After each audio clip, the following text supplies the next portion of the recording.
Hi there, this is Jennifer Vanderbeek from scrapsoflife.com. I'm also an Imagine Artist in Residence, and this month we're doing a blog hop with the Precious Remembrance Shop stamp makers, and they were kind enough to send us a couple of sets of stamps, and we're all making some stuff with them. In this project, I'm going to be converting a drink holder, in this case from some cream soda, into a little gift bag, goodie bag, box, somewhere kind of in the middle. And I'm going to cover it completely in cardstock, which I have cut to fit the various sections of the carry box. I'm going to use a combination of Stays On Opaque and Memento Looks inks, along with the School Days stamp sets with an assist from a couple of pieces of the Totally stamp set. And I'm just going to decorate it all up so that we can use this as a cute gift idea for a teacher, or maybe you've got a kid getting ready to take their finals and you want to fill it with cool stuff to kind of help them get through those late night cram sessions. Lots of opportunities. And of course, if you're using a different set of stamps,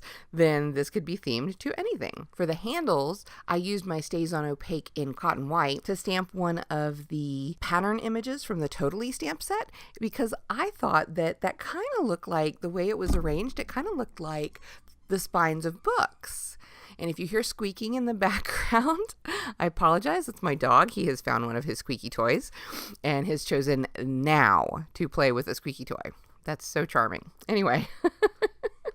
For the colored cardstock that I cut to cover the bottom and the side pieces of the carry case, I am going to do some tone-on-tone stamping with the Memento Looks. I ganged my different stamp designs up onto a single block so I could do a bunch at once, and I think this works really well to kind of create your own patterned paper without it being too distracting from anything that you might want to put on the more visible front and back pieces. So I'm using blue on a blue background, green on a green background, yellow on a yellow background, and of course red on a red background.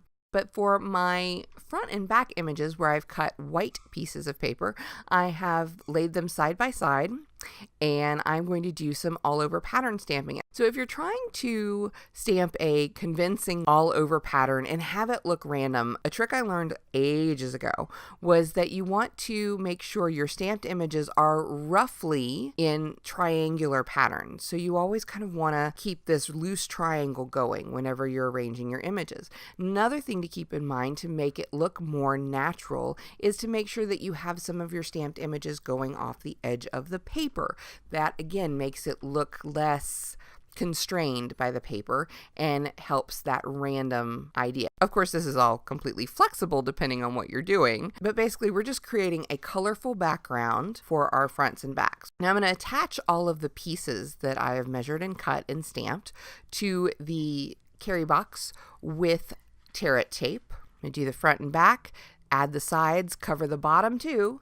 But then before I add the handle covers, I'm going to take my Memento marker and I am going to kind of drive home that idea I had that the linear images kind of looked like books, like in a library on a shelf or something. So I'm outlining each rectangle and then adding some little spine details.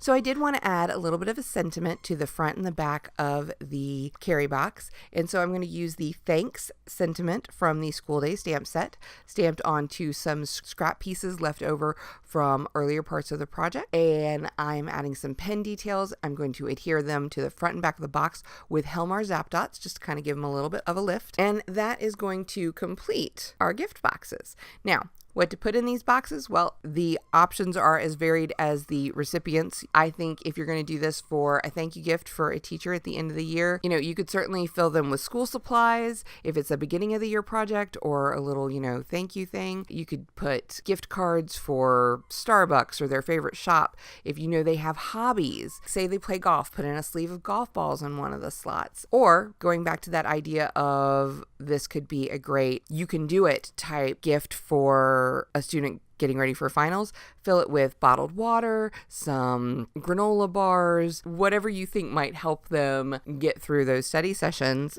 Thank you so much for watching. I hope you've enjoyed this project. Check out the links down below to head over to the blog post so you'll see all of the other artists who participated in this blog hop. Make sure to check out imaginecrafts.com for more tips and inspiration, as well as the preciousremembranceShop.com. My name is Jennifer Vanderbeek from scrapsoflife.com, and I hope you have a very crafty and creative day. Bye-bye.